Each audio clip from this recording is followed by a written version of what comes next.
Euzu billahi mineşşeytanirracim. Bismillahirrahmanirrahim. Rabbi şrah li sadri ve yessir li emri. Vehlul ugdeten min lisani yefqahu qavli. Və mabad. Olmuş şeytanın şərrindən Allaha sığınıram. Rəhman, Rəhim olan Allahın adı ilə. Salam əziz tələbələr və bizi izləyən dəyərli həmvətənlərimiz. Hər birinizi xoş gördük. Quran ayələrinin təhlili ilə Peyğəmbərlər həyatı dərsində. Bizim mövzumuz Süleyman Peyğəmbərdir və bura qədər biz kifayət qədər danışmışıq. Bugünkü mövzumuz nədir? İndi mən dərsin rəqəmi və hissəsini bugün demirəm, çünki o birlər yüklənməyib deyə YouTube-a. O yüzden 285-dən yuxarı da bildik. Biz keçən dərs danışdıq, deməli, Süleyman Peyğəmbərin təbii ki, tarixi faktlar deyil, əsas mənbəyimiz Quran ayələri ilə Peyğəmbərlər həyatını təhlil edirik və keçən dərs biz danışdıq, Süleyman Peyğəmbərin o quşun vasitəsilə Ərəbistanın cənubunda yerləşən Səba məmləkətinə, Bulqeysə və onun yaxınlarına göndərdiyi məktub barəsində və digər məsələlər barəsində. Bugünkü mövzumuz nədir bizim? Bugünkü mövzumuz budur ki, Süleyman Peyğəmbərin huzurunda Bulqeysin nümayəndəsi. Biz keçən dərs danışdıq, dedik ki, Bulqeys bu məktubdan xəbər tutandan sonra qərar verdi ki, bu adamı yoxlasın. Yəni, Peyğəmbəri yoxlasın. Dedi ki, əgər Peyğəmbərdirsə bir imtihan olacaq. Əgər Peyğəmbər deyilsə başqa növ imtihan olunacaq.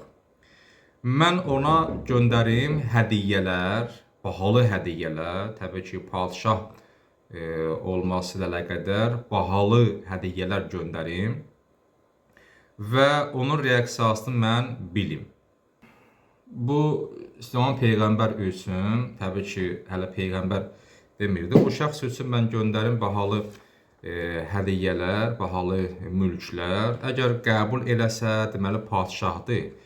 Və onunla biz oturub müəyyən bir gələr razılığa mümkündür.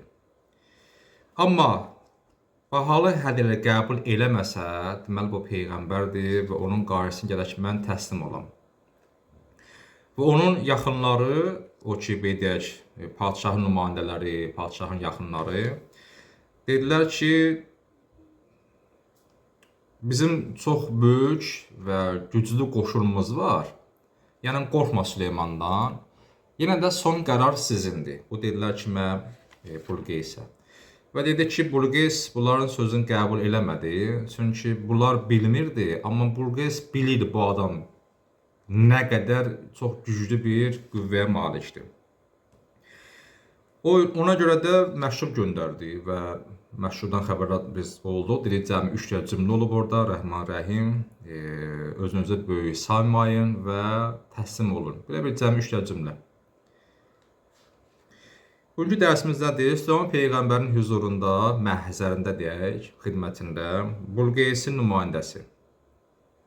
Bulqeys nümayəndə göndərir Süleyman Peyğəmbərin yanına və bahalı hədiyyələr. Təbii ki, padişahlar adi hədiyyə göndərməz. Padişah adlarına layiq hədiyyə göndərirlər.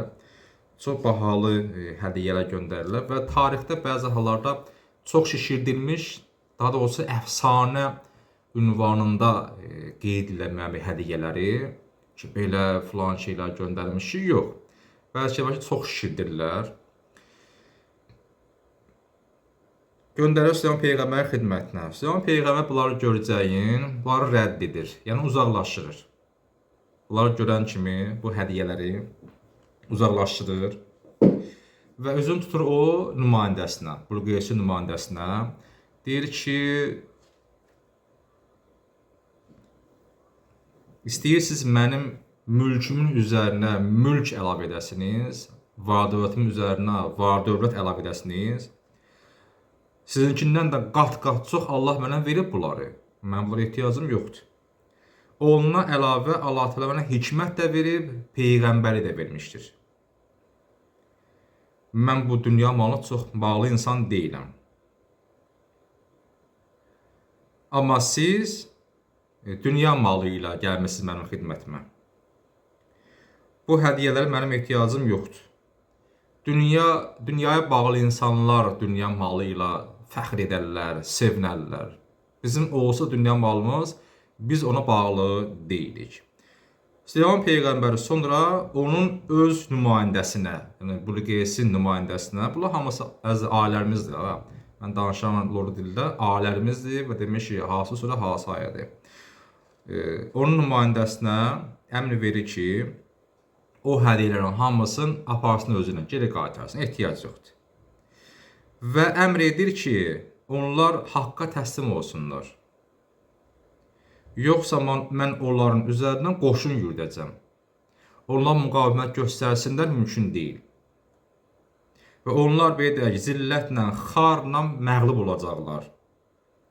Əlbəttə, bu bir növ təhdid o vaxtdır ki, onlar təslim olmasalar. Tərəf təslim olsa, heç bir döyüş filan olmayacaq.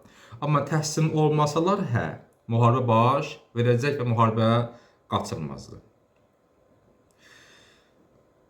Burada maraqlı bir cümlə var. Deyir, Süleyman Peyğəmbər əmr edir ki, o vaxt ki, Bilqis artıq təslim oldu və bütün qoşunu ilə, yaxınları ilə hamısı gəlirlər Peyğəmbər, Süleyman Peyğəmbərin yolda ikən gəlirlər yanına ki, təslim olsunlar. Peyğəmbər əmr edir ki, o öz məntəqəsində oturmuş taxtının üzərində. Dedilər ki, taxt o bura gəlmişən qabaq, taxt burada olsun.